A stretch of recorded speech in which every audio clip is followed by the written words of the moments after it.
following is a local resident producer's program. The program content is the sole responsibility of the producer and does not necessarily reflect the views or policies of CATV2, Oshkosh Community Media Services, the City of Oshkosh, or Time Warner Cable.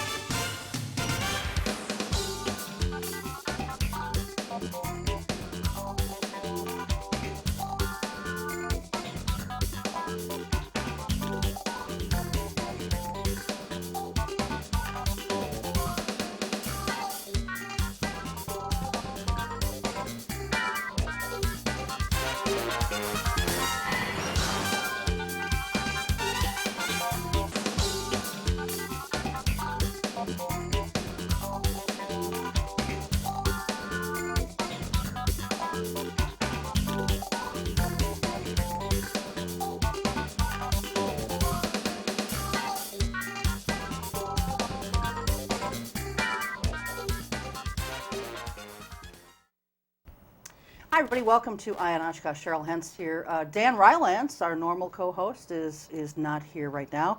Dan is traveling around the world. Not totally around the world, but to a lot of different countries. Today I think he's in Cyprus as we tape this. So he's not here, but he sends his well wishes. Who is here with me, though, is someone who's been on once before, Jessica Miller, who was here earlier this year, I think, talking to us about the Oshkosh Inclusive Park project. They were just kind of getting started at that point and very loosely organized, had made a little bit of an inroad with the City Parks Department and so forth. Since that time, they've had a lot more things happening, and so she's back tonight to talk about what's been going on and how you can get involved and so forth. And to help her do that is one of her co-managers of the project, if you will, Pam DeLapp. And so Pam is to my left and Jessica is to her left, and so we're here. And we're very happy to be here.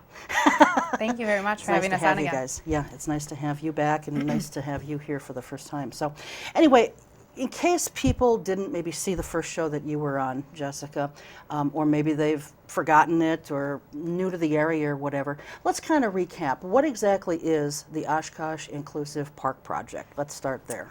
Well, the Oshkosh Inclusive Park Project is a group of individuals in the community that have come together wanting to build a park where everybody can come together, grow together, learn together, and just have fun regardless of their age or their ability.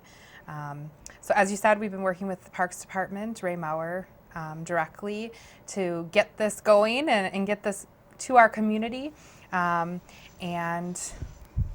just really see this vision become a reality.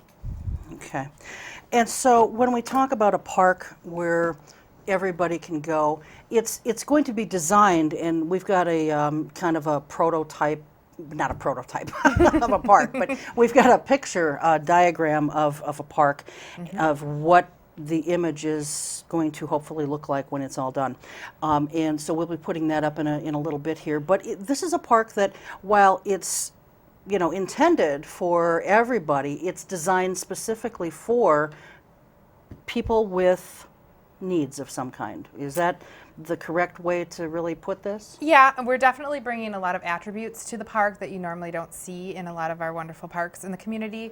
A lot more accessibility for people that have mobility issues, sensory needs, so on and so forth. So we are bringing a lot of those added attributes to the parks that we don't see to create and foster that need to bring everybody together to play. Okay. Well, if we can, maybe put this this diagram up on the screen, maybe you can just explain to folks what we're seeing here that is different, perhaps, from a regular park. And we don't have a laser light, which would be very helpful right about now. I'm kind of pointing with my pen, but of course no one can see that. But maybe start over on the left and move to the right. What kinds of things are we seeing here? Well, the biggest thing that you're going to see is the entire surface is going to be a poured and placed rubber surfacing. It's going to be very, very accessible for wheelchairs, walkers, so on and so forth, versus the wood chips and gravel that many of our parks have. It's a smooth rubber surfacing, and that will be completely covering the surfacing. It's pictured here in a cream color just to show you, but it is going to be every square inch of the park, followed by a cement walkway on the outer edge, and then there's also going to be safety fencing around that, which is not pictured. The ramping is a double wide ramp throughout the entire play structure. So it's going to definitely allow those with mobility issues to get around and be able to get to those different play stations much more easily. There'll be docking stations where they can transfer out of their wheelchair for different locations, as well as a lot of equipment at ground level. As you can see, especially in the ship area, there's going to be a lot of activity going on underneath as well as on top. Some of the special structures that we're bringing that have not been seen in Oshkosh are going to be the sway fun, which is on the right-hand side. It kind of looks like a boat. And it's called what? It's called a sway fun. Sway fun? Mm-hmm. Okay. And this there's seating for children, and then there's also an area, there's pictured there, a little girl in a wheelchair. They can actually roll their wheelchair right into this structure, and it creates a sway similar to a swing. So that's going to allow children to come together and play. There's a couple other things. Trying to look here. The bucket seats with the harness attached on the swings. There's also on teeter-totter and bouncy type structures, there'll be backing or some more support than what we see in some of our structures.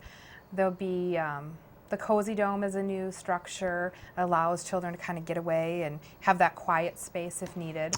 Cozy Dome, is that what I see? It looks It's like a little cream igloo? colored, yes. Way yes. over, it looks like I don't want to paint a picture, but it looks like the little dog houses that you find like at Menards or Fleet Farm or someplace like that. It's a little igloo-looking thing way over on the left-hand side there. Yes. Okay. Yeah.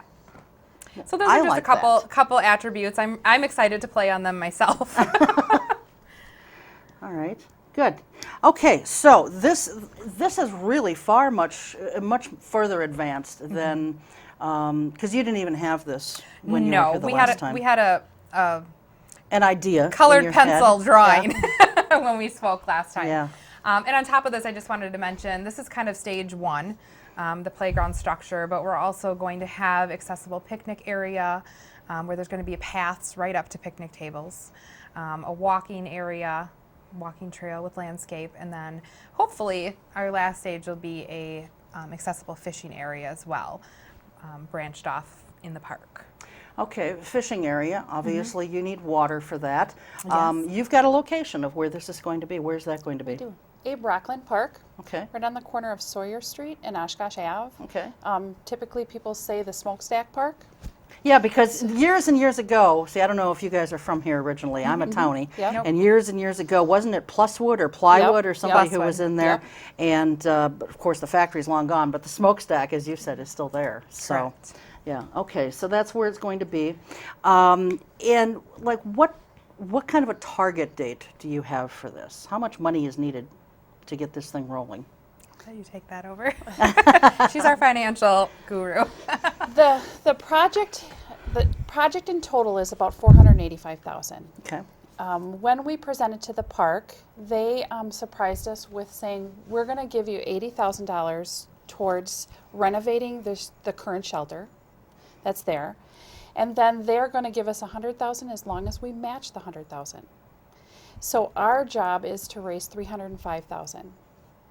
And once we reach the first $100,000, we'll be able to break ground on the playground itself.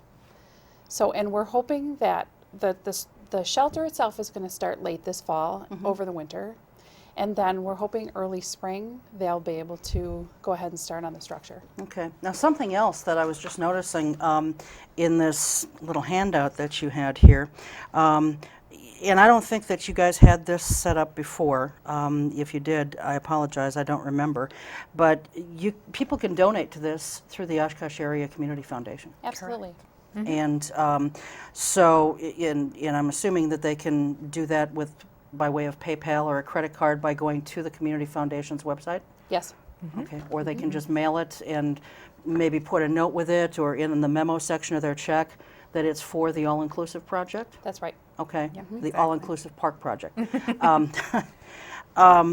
Okay, so how obviously this was received well by the Community Foundation.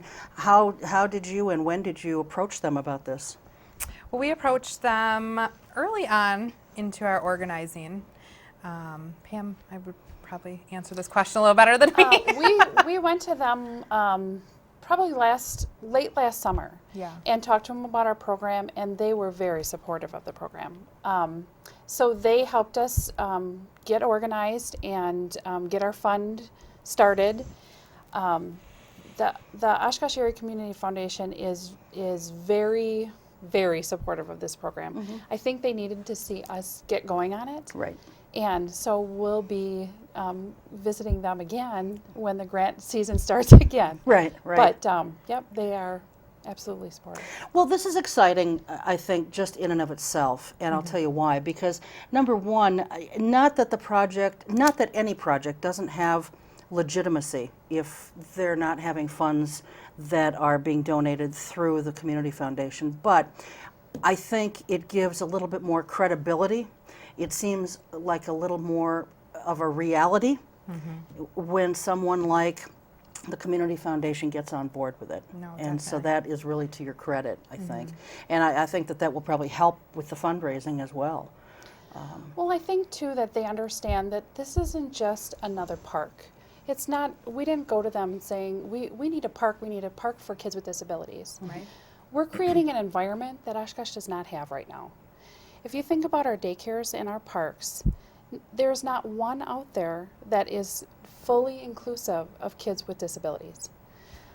Somebody in a wheelchair is literally sitting on the sidelines watching while their kids are getting up on top of structures because they can't.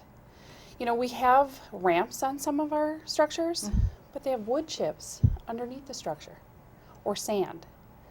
The park that we're creating isn't just about kids. It's about that intergenerational play. How many of us have grandkids that want to go to the park with our kids? But as our senior population ages, they have mobility issues, stability, the sand, the wood chips. It's tough for seniors to go out and safely interact. So it's not just about the kids we're thinking about. It's all of those the bigger picture things that we're creating when we put a park like this together. Yeah. Well, I think it's a really wonderful idea. Where did the idea originally come from? Because I know in doing research for this, for the last time when you were on, Dan and I found a lot of these kinds of parks all over the country. I mean, it's not a new concept, even though it's very new and exciting for Oshkosh. Correct. So where did the idea come from? This is the question I need to nail down a good answer for, I guess. It's really an idea that started just an idea I started, wanting to bring people together in our community and doing something for our community to bring them together. So I started researching, seeing, what I needed to do to make this happen. Honestly, didn't think it would go anywhere than an idea. Teamed up with Pam, who was a great support from the beginning. And next thing I knew, we were having a meeting like a couple weeks later with the Parks Department, and everything just kind of took off from there, really. But yeah, it started with an idea. I mean, it really did. And now we're making it happen. So Go ahead. When Jessica came to me and talked to me about her idea, I have a child with disabilities. And so inclusion personally affects us. And so the idea that, our families, we have a big support network in Oshkosh, our Down to Earth group, has been going to the school board meetings and talking about the fact that we want our kids included in the regular classroom. It just doesn't benefit our kids, but it benefits all the kids in that classroom.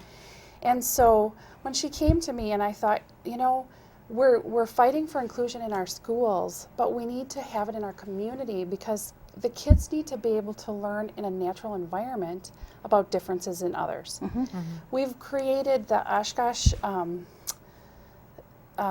Civility Project, and that whole thing is about inclusion, and being included, and diversity, and all of those things. If we don't start teaching our little ones in all of the environments that they're in, where are they going to learn that? Right. You know, Right. we're using our words to say we need to include kids. We need to show them in environments. Take the fear out of the differences and give them the information. Yeah. That child is just like you are. Even though they're in a wheelchair, they still like to play. Sure. Yeah. So, so the idea, that inclusion idea, it isn't about what does an inclusive park look like. The bottom line is, what does an inclusive environment feel like for everybody there? Do they feel included or not? Yeah. I do want to talk about what it looks like, though, for a moment, since we have this beautiful drawing here. You know, who came up with how this was going to look? I mean, did you design this? Did you work with someone who designed it? Did you borrow the idea from someone? No, we didn't borrow it. Anne from Landscape Structures came up from Milwaukee area, and she sat down with a group of our committee members, myself, Pam, Jennifer, and Jennifer Tabbert, Ginger Buke, and we just started looking at different structures, kind of got an idea of a theme we wanted to go with, being Oshkosh on the Water is our original theme, and designed it together, a collaboration basically from our committee, and then with the help of Anne from Landscape Structures, who put it all together. On our committee, we have several of us that have children with disabilities. Jennifer has a child with physical disabilities, and Ginger has a physical disability. And so, you know, as we were looking at pieces, we were measuring out. We were thinking, okay, if I'm an adult and I have a typical child, but I have a disability as an adult, can I get onto the structure to play with my child?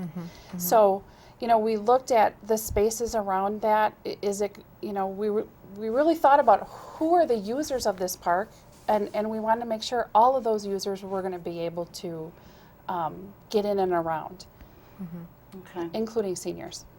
Now, I maybe this was just, you know, someone else because someone else from out of town put this together or whatever. I'm seeing there that it says Oshkosh Inclusive Playground, and your website and materials says Oshkosh, you know, the Inclusive Park Project.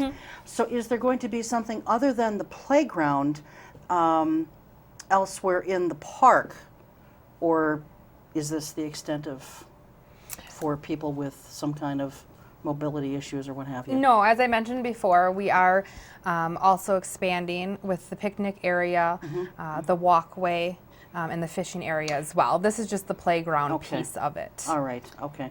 That's what I thought, but I just wanted to kind of make sure and clarify that. And in being able to get to like the fishing area and so forth, it will probably have some of these similar things like the brown walkway that's on the exterior there. Yes. Because how else are you going to get the wheelchair moving or what have you? Exactly. Or a lot of people have walkers, and you know, those walkers sometimes you see them with these little skis on them, but they always have wheels for the most part. And you know, that too doesn't move well on wood chips. Yeah, and that's a great point to put up. It's not that we don't have wonderful picnic areas or, you know, trees to sit under to read a book or fishing areas, but it's getting to those places, you know, having that walk path, that cement path to get to those locations easily is what we're also bringing to the park. Well, and I think that people, you know, we all, myself included, take mobility for granted. You know, Dan and I both, with not this year so much, but last year, we both had a knee replaced. And so for a good chunk of last year, Dan and I were trying to avoid kicking each other under the table with our good legs or bad legs, but also, you know, for at times you're in wheelchairs, at other times you're using walkers or canes or what have you, and when you have to do that and use those kinds of pieces of equipment, whether it's for a short period of time, as it was for us, thankfully, or on a regular basis, you learn very quickly how important it is to be able to get around. Sure. You know, you just take things like that for granted. Even being able to get in and out of bed. This isn't a bed, of course, and you're not tackling those projects, but just getting in and out of a bed is challenging when you have mobility issues. Well, and I think the conversations that we've had, we just came off of a weekend of a community event where we had hundreds of conversations about inclusion. And the conversations that we were having were things, talking to couples about just exactly that. If they want to go to the park, we have, like Menominee Park, all along Menominee, the water, there are these beautiful picnic areas. But they are, the picnic tables are on slabs, but they're up a hill on the grass. Right. You know, you can't get to them. And when we're having conversations like this with our Parks Department, and they're saying, boy, we never really quite thought of it quite like that before, you know that you're changing the way the future is going to look in some of our areas, and that's what we intended to do. Yeah. Exactly. Well, and you should be very proud of, you know, coming up with the idea and then moving it forward to this point. I think, and when you have something that someone can look at like this, you know, it makes it seem more real, and it puts it in, I think, greater perspective for someone who may have been listening to us talk about this the first time you were on, and just sitting there thinking, I think I get it, but I'm just not sure I do. Now it's very easy to get it. And a lot of this project is just talking with people and educating about inclusion and what it means to be inclusive. You know, Pam and I have talked to, like she said, we've had hundreds of conversations and just really educating, you know, the community as well. Sure. Not just, you know, bringing this play structure. Sure. So. You were involved in ways to help raise funds and to make some inroads when it comes to awareness. You participated in the farmers market. Now, by the time this airs, the winter farmers market will be starting. Will you be participating in that as well? There are talks about that. We haven't had anything committed yet. Right now, we, as Pam had mentioned, we just had a community awareness and education and huge event this past weekend to really kick things off. Last year when we were at the farmers market and so on and so forth, it was telling people about our idea, and now we're at the point where this is going to happen. So having larger scale events like we did this past weekend, we have a couple other ideas coming up in the next few months, possibly another larger event in January, February area, and then in the spring again. So it's not ruled out. There's talk about the winter farmers market, but there's a lot of different directions. Sure. Well, there's so many ways that this can go, and there's so many different things that you can do. You know, and there's only so many people, and there's only so many hours in a day. Yeah. You know? And we actually have, since our event, we've had people contact us to hear more about it. The university is interested in doing a story, and so we've had a couple of different media sources contacting us. But our focus now over the next couple of months is really going to have conversations with our local businesses, foundations, to find out about funding the park. We've already had a couple very successful meetings. So over the next few months, that's going to be our focus. Do you know right now where you're at on a fundraising basis? Well, after our event, are you asking us how much we've raised? Yes. Okay. After our event, we have about $10,000 in our fund. Okay. And that's the fund that's at the community foundation? Okay. All right. So you've got a ways to go. We do. But that's even more reason, I think, for people to get involved. And speaking of getting involved, they can get involved by donating. How else can they get involved? Well, they can definitely get involved by just helping support the project, whether it's on our website or Facebook, spreading the news and the awareness of inclusion. Obviously, different events that we have, they can come out and support us that way. And we may be having some events that we need volunteers for. So definitely volunteers. This past event, we had about 100 volunteers come out and help us, and we couldn't have done it without them. So there's going to be definitely some upcoming places where they can volunteer as well. Well, and we've been, you mentioned that you're on Facebook, and so you would just go to Facebook and look for them there. But they've also got a website, which I hope we've been putting that up during the course of this segment. But it is Oshkosh Inclusive Park Project.com. I know that's a mouthful, but I'm sorry, it's Oshkosh Inclusive Park.com. Not Park Project, just OshkoshInclusivePark.com. We shortened it a little bit. Yes. Well, actually, you shortened it a lot, because I know before it was, one of these obscure website addresses, and oh my God, I had trouble just typing it, much less We now have our own domain. much less fitting it on the screen Yes. the last time. So let me take a look here at any other questions that I may have had that we didn't cover. I guess I want to stress again, how important it is for anyone. Obviously, if someone has a family member, whether it be a child or an adult, who has cognitive issues, mobility issues, any type of anything that someone might think is a handicap per se. Not that it has to be a handicap, but if you can't get around, that's a handicap for sure. Sure. Sure. Sure. And so anyone, whether they have a family member who's challenged in some way or not, they still might want to get involved, because you can be easily challenged with mobility issues or whatever, even just after a surgery. And if you're someone who likes to go to the park and not necessarily play on playground equipment, but just hang out at a park where you can get to, point A and point B, but suddenly you're walking around with a walker following a surgery, this is the kind of thing that people should be thinking about and concerned with.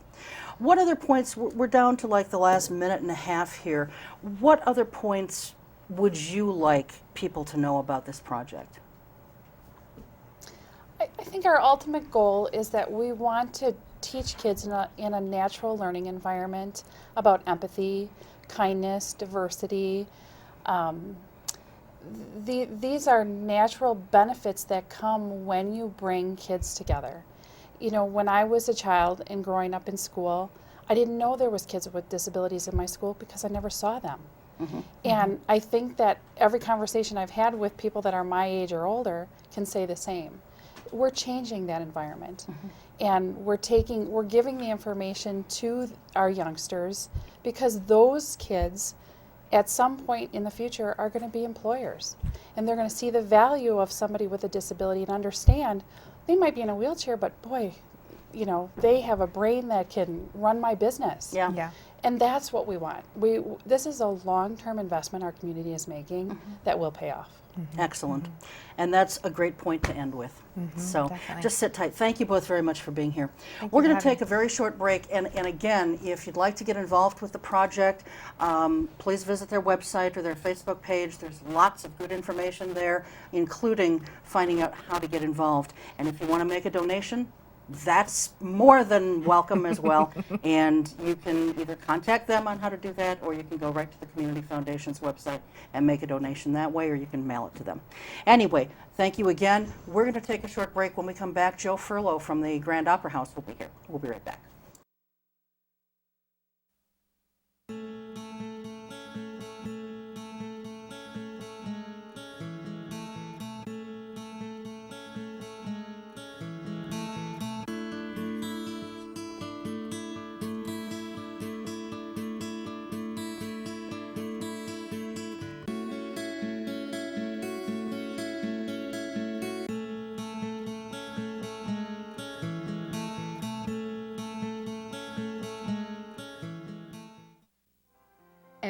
year, the U.S. Department of the Treasury receives about 1.4 million reports of problems with paper checks. Checks can be lost, stolen, or delayed. If you still receive Social Security payments by paper check, Treasury wants you to know about a safer, more convenient way to get your money: the Direct Express Prepaid Debit MasterCard. The Direct Express card is new and is available to anyone receiving Social Security benefits, even if you don't have a bank account. Your monthly benefits will be automatically placed onto your card account each month on the day your money is due. While other debit cards cost money, it is possible to use the Direct Express card for free to make purchases, pay bills, and get cash at thousands of locations nationwide. There are no sign-up or monthly account fees.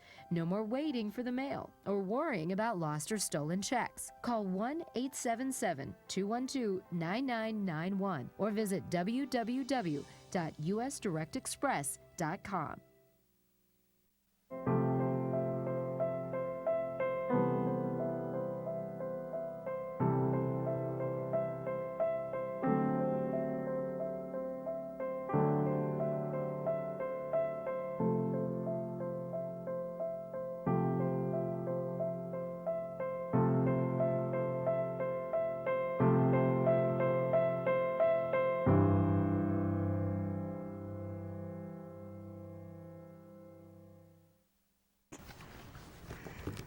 And welcome back to Eye on Oshkosh. And Joe Ferlo is here now from the Grand Opera House, and we're going to be talking about their upcoming season and what's cooking at the Grand. The first thing, though, you wanted to talk about, and I had mentioned to you about this article that I saw back in, I think it was back in early October. I saw this article in the newspaper on, how the city hasn't really stepped full up to its promise or its commitment of donations to the Grand for its renovations and so forth. And in talking to you about that, you said that wasn't quite the entire picture, and you wanted a chance to kind of clarify that. Sure, thanks. It's interesting. What you meant to say, though, is that the article gave the implication that the foundation was not stepping up to its obligation. You said the city. Okay. And I want to be real clear about that. Yes. Thank you for and that. It was some time ago. Yeah. You and I both each been doing this for a long time, and you know how these stories sometimes can change their way, can change with the addition or omission of a word or two. Mm-hmm. And unfortunately, as this report came out, this story came out, the obligation, the pledge that the foundation made during the highlight of the Stand with the Grand movement was not quite what showed up in the article, in the release. I don't want to get it wrong on your show, so I actually brought the pledge letter with me because I wanted to make sure I got it right. And there's a lot of stuff about all the work we did. Remember, this is the highlight, the height of everything. But the important statement here was that the Oshkosh Opera House Foundation has voted to commit to contributing up to $250,000 to the repair project. Funds will be raised in the form of a service fee on ticket sales for the amount collected, commencing with the 2010-11 season, or through private contributions, or a combination of both, until such amount is raised, or for a period of 10 years, whichever is sooner, and as long as the city retains a lease with the Oshkosh Opera House Foundation. Unfortunately, as this document was not in front of whoever it needed to be in front of, and the words "up to" were eliminated. And those are very important words. They're very important words. Yeah. And what surprised me, and agree, disagree, that's neither here nor there. But for me, the story was that the foundation has done exactly what we said we would do. Mm-hmm. We started a fund to make sure that the donations given for this purpose were segregated so that they could go towards this purpose. That's been done. We said we'd create a ticket service fee on events, and that at the end of each year, starting with 2010-11, we would turn that ticket service fee over to the city. Yep. We've done that for 2 years. We just very quietly wrote a check and let it go with that. Mm-hmm. So it's unfortunate it happened. I mean, the story is that the foundation has done exactly what they said we'd do, and that's not nearly as interesting. Yeah. Well, and, as we have talked about in the past, I'm sure that there was no no ill intended in the article. I don't think that at all. It was just, I think sometimes, I don't know, people aren't either looking at all the information or they're having to work within such fast turnaround times to meet Exactly. deadlines These that are something gets missed. These are both know? the reporter who reported and the person who followed up with a blog post. They're good journalists. Mm-hmm. They meant well. I don't think there's any ill will, and both of those news media outlets are very supportive of the grant. So that stuff just happens. It's unfortunate because when it's out there, it's out there. Yeah. But no, I don't think there was any ill will No. intended, nor is there any taken. We just Yeah. want to make sure we get it right. Yeah, exactly. And make sure that, because it was so important, the spirit of this thing, just going back and remembering for me, and obviously I was at the middle of all of this thing, was that we were going through this funding or non-funding controversy, if you would, or certainly conundrum. Yeah. And these people came up out of nowhere and started collecting nickels and dimes and quarters and dollars, and in some cases writing checks. And the community support groundswell was so heartening that the foundation said, okay, we should go back and do something. Let's put something at the table. What about a ticket service fee? And so it was the community support that led to this, that led to the whole episode at City Hall, which, if it had a soundtrack, would have made a great movie. And what I don't want to lose in this was one of the great things I recall from this whole process was the civility in which it took place. Not everybody was in favor of it. Not everyone's in favor of it today. Yeah. I'd be naive and really bad at what I do if I thought that everybody needed to support this project and had to along the way. There's no project like that. Right. But whether they were pro or con, that day, people got up. They spoke civil with civility. Yes. And Either way is correct. And we agreed to disagree. The council had a tough decision to make. They made it. I thought it was the right decision. Not everyone's going to agree with that.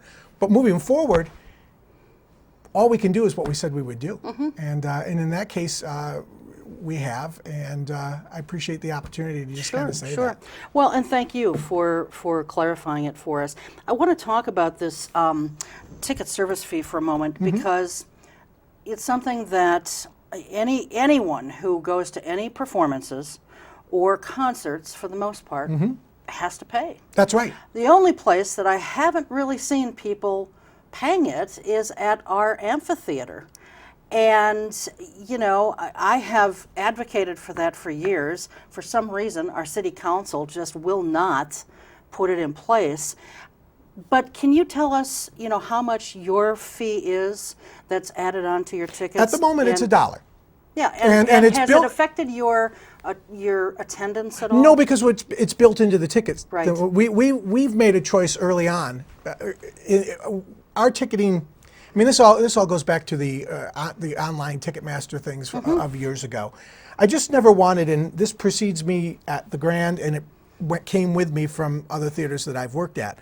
I've always preferred for the ticket price that's advertised to be all-inclusive. I don't want to add sales tax. I don't want to add service fees. I don't want to add box office fees. It's all part of the ticket. And everyone who rents the Grand, when they sign an agreement for the Grand, agrees that the ticket price that's advertised will be the ticket price. And that although sales tax is included and paid on every ticket, and although a service fee is paid on every ticket, the net $25 or whatever ticket to the audience, what they see is what they pay. So in that sense, it hasn't been. Our challenge is we're just getting back into the market. You know, you close a business for a year and a half, and you got to find your way back into the market. But I don't think it's a result of the ticket service fee. Particularly in this case, I think people thought it was a good idea. Yeah. And what it does for me, for any organization, is you are then creating a user-based income stream to go towards whatever the purpose is.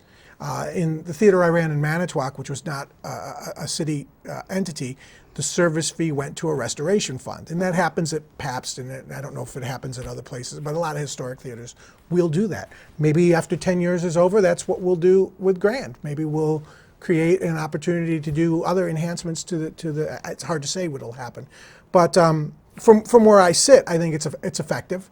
It certainly was an effective way for us to say, not only are we, the foundation, going to participate, but the individuals who use the grant will participate. I should point out, I mean, I think that, I really do think that the users of the grant are actually proud to be contributing. Sure. I think the high schools, I mean, when you go to see the high school shows at the Grand, that dollar's in there. And all those parents who are supporting those kids and those kids who are doing their shows on the stage are part of this whole process. And I think it's a great source of pride and inclusion. And so I can't speak to the specific issue that you mentioned, because of course, nor do I want you to. But I do think in our case and in my experience, it is an effective way to create a separate fund, independent, because we all know that ticket sales, they're not paying the bills, they're paying for the show. Right. You know, and so when you add this on, at least then you're able to say, look, when you come to see show X, you are making that show successful, and we're making a contribution towards this agreed amount that we're gonna put towards this renovation over 10 years. Yeah, and that's really all it does. It helps to take care of the building in some type of perpetuity, if you will. You know, I mean, it's no different than someone who lives in a condo and they're paying homeowners association dues. Well, some of those dues are going to pay for property management and lawn care and so forth. But another part of those dues each month are going into a reserve fund to cover the roof if it wears out, or, you know, the parking lot that needs to be resurfaced, or whatever the case may be. It's for future, you know, renovations, repairs, what have you. Exactly. And that's the way to look at it. And if you don't do something like that, then you're forced to have to come with your hand out, both hands out, and probably then some, when there's something that needs to be done. I think one of the most important things too, from, you know, at the user end of things, people don't want to do. I know I don't. When I buy a ticket, I don't want, if I'm buying a $25 ticket, I don't want it to be $25 plus $1 plus the $4.50 service fee plus sales tax. If the ticket is $25, the ticket is $25. And by building it all into our ticket prices, I think from a management point, that just makes it cleaner. It makes it easier for the customer to accept that this is part of what they're doing. Sure. Because they know it's all in there. Yeah, no, that's a good idea. So, you know, let's talk, before we talk about the upcoming season, let's talk about finances in a little bit greater depth. I don't know if you remember this, but when you and I first had a conversation, it was on the phone, and it was for an article that I was doing on performing arts centers, just in general. And I forget even what the publication was that I was writing for, but I talked to you and I talked to, you know, people from the Performing Arts Center in Appleton and up in Green Bay and what have you. And, you know, the challenge then, of course, the biggest challenge was being able to get quality shows with the kind of budget that you have and to keep things running. And I would have to assume that that is probably still the greatest challenge that you and other directors of performing arts centers have. It is, but you know, an interesting thing has happened over the years, I think, since we first had that conversation. And that's that as time goes on, the artists themselves get it. They understand. And sometimes it gets lost in getting the communication to the artist. But I've found that, and it comes with experience, and it comes with knowing agents, and it comes with knowing artists, it comes with years. But when I'm able to actually have a conversation with an artist, good things happen. Because they get it, they understand the challenge. When we reopened and Jeff Daniels came back and opened the theater for us, people said, and continue to say, how'd you get Jeff Daniels to come for what we can afford? The answer is because I got the word to Jeff Daniels. I had an agent who was willing to take the message that this is what we could afford. If you can't do it, I understand. But we won't be paying this amount. We can't do it.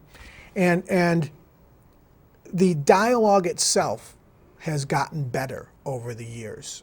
Maybe it's the way I present it. Maybe it's, I like to think that the climate has actually gotten more collaborative. And there are times, let's face it, I still go to the table and say, this is what I can afford. And they say, well, this is what we need. Then you have to be able to say, well, bye-bye. You know, you should take the offer from theater. Why? Because we can't do that. Yeah. I can't raise that ticket price to cover that. It would be irresponsible of me. Yeah.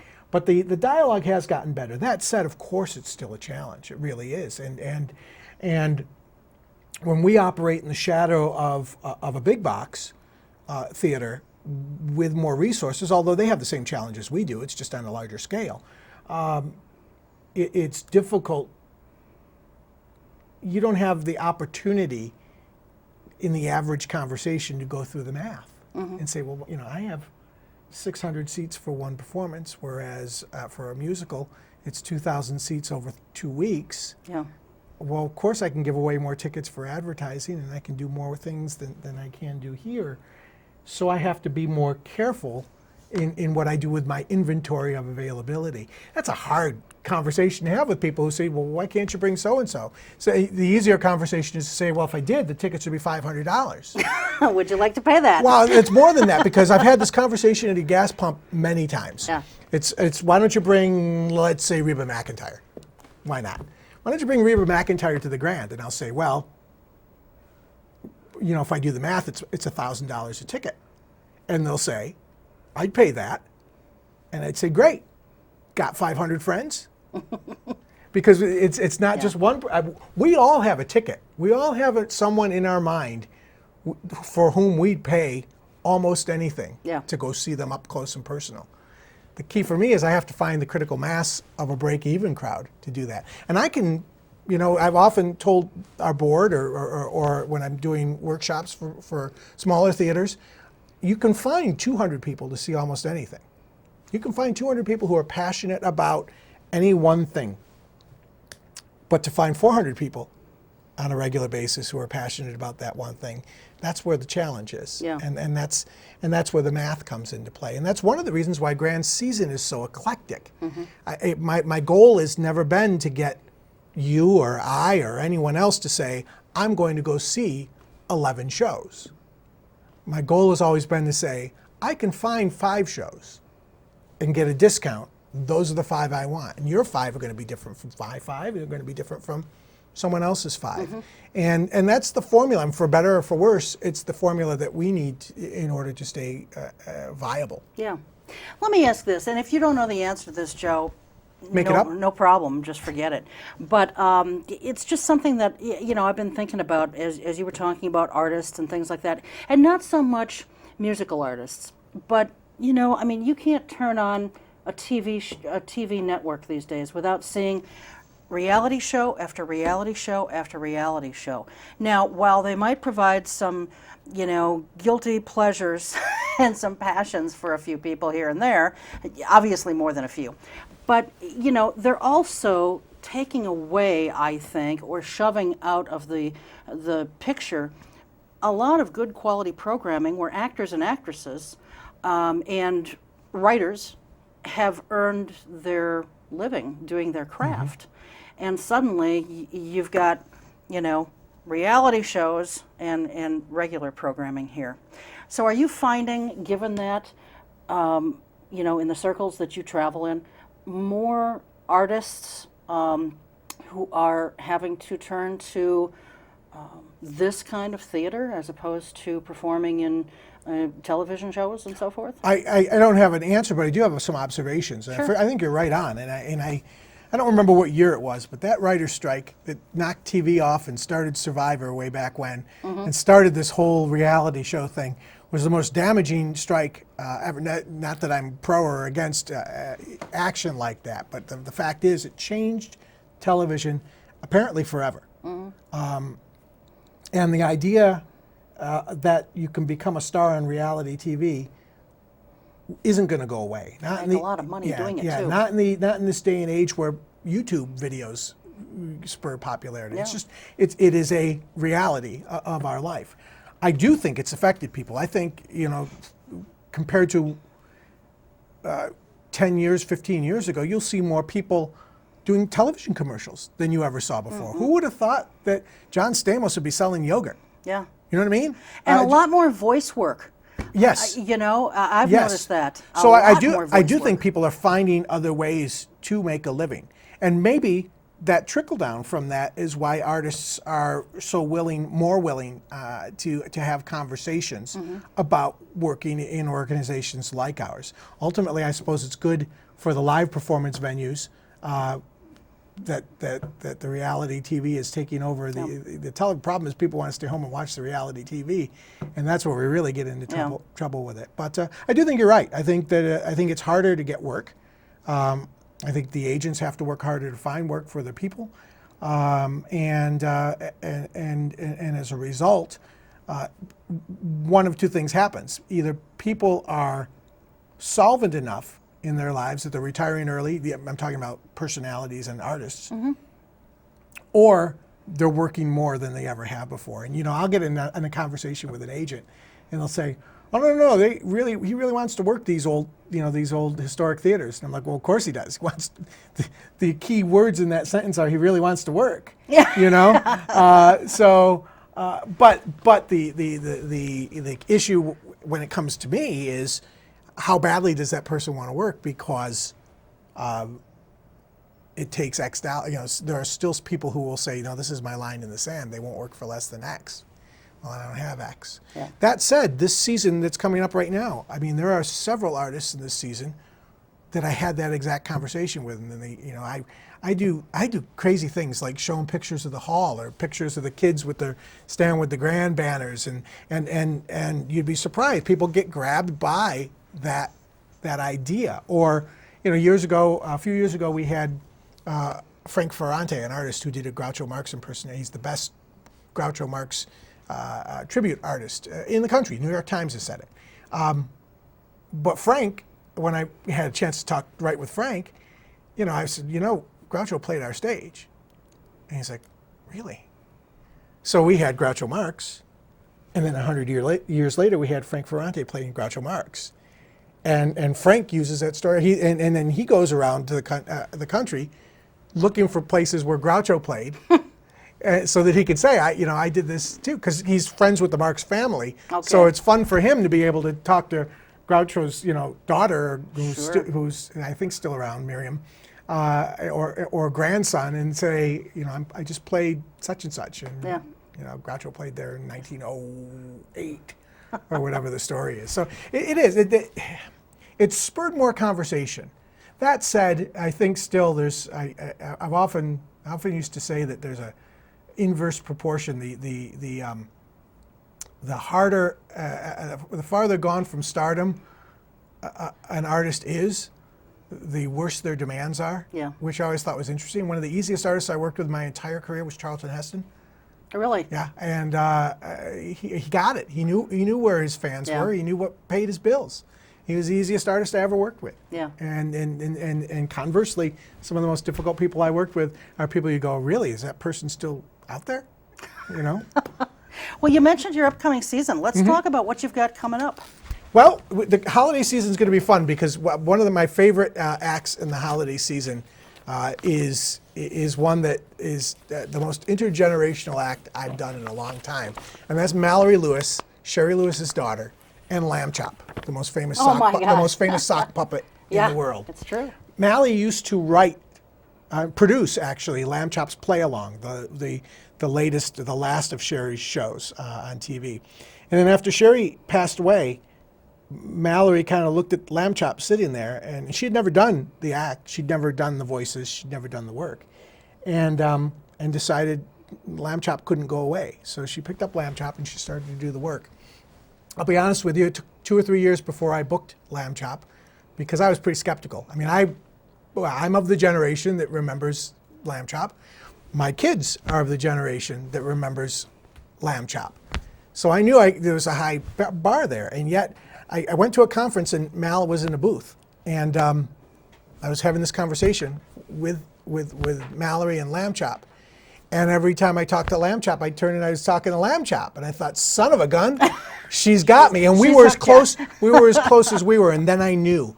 And she's one of those artists. She's coming. She's doing a show. She's doing an event for our high-level donors. I'm going to do an actor's studio interview with Lamb Chop for our Producers Circle group. She's doing some promo work for us.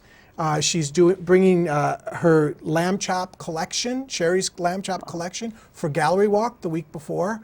This is an artist who gets it. Yeah. And so that's one of the highlights. I saw you nodding over my shoulder, so I know we got to... Yeah, we got about 2.5 minutes. So, but Mallory Lewis is there, and then, you know, we talk about being eclectic. Let's just stick with the holiday season. We go from Mallory Lewis and lamb chop to the Second City comedy troupe out of Chicago and their Dysfunctional Holiday Review. The fabulous show that makes fun of virtually every holiday tradition, no matter what your holiday traditions are.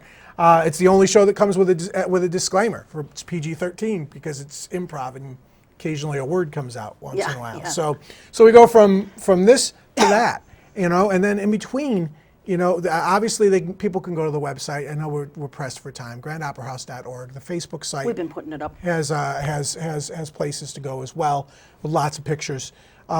We also are the home for the symphony and for the community players, and they're both part of our season. And for the first time last year, in any theater in Wisconsin, you could buy grand shows or symphony shows or community players shows or any combination and receive a discount if you bought 5 or more shows.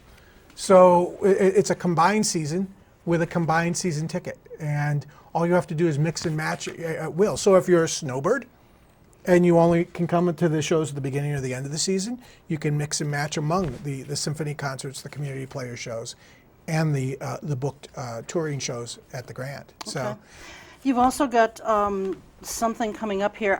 It's not necessarily at the Grand, but there is something coming up on December 31st for New Year's Eve. it's a big fundraiser for the symphony. It's the second year they've done it. This one's called Bright Lights Event City. It's got kind of a special Sinatra-esque kind of flavor to it. Some dancing, some light classical music, a fun night at the convention center. But of course, the tickets are available through the box office at the Grand. So it's a part of that ongoing partnership with the symphony. Even when they're performing off-site, we're trying to support them by selling the tickets through the box office. So that's a big deal too. And of course, you know, if we're talking year-end, I would be lax in my job if I didn't point out that's a great time to donate. And we'd be happy to take that and apply it, whether it's to these events, the educational programs. We still are bringing 10,000 school kids through Grand every year for school shows, school matinees, and we're very proud of that as well. That is unbelievable. All right. Just in our last 30 seconds or so, Joe, what has been the response from folks about the renovations that you've done? People are thrilled. I mean, I was very bold and brash when we closed, and I said we'd fix it up as good or better. And with the support of the city, frankly, and the contractors who actually let me have a lot more say probably than I deserved, it is. The artwork is improved. The color palette of the restored ceiling is more in tune with the original. And then the Grand Lounge, which was privately funded but done at the same time, has been a revelation and it continues to grow as an income source. It now does cabaret shows on its own. Wow. We're doing private parties there. We're serving a limited menu after the show. People can go to the show and stick around afterwards for either dessert or a beverage, a Wisconsin beverage as I call it. Yeah. Or they can order a pizza. And they Excellent. can stick around for a while. So there's as people become more and more aware of just the depth of what that has happened and how a night at the Grand doesn't have to end with the curtain, it becomes even more popular, and we're finding more varied use of the complex than we ever have before. Sure. So if you haven't been to the Grand in a while, you better go, because it's probably like nothing you've really experienced before. So anyway, thanks so much, Joe, for being here. Thank you. It's Our always a time, pleasure. It is for me as well, and our time always goes by so fast. Thanks. So anyway, thank you, and good luck with the upcoming season. That's going to do it for us. We will see you next time. Until then, take good care. Keep your eye on us. We've got our eye on Oshkosh.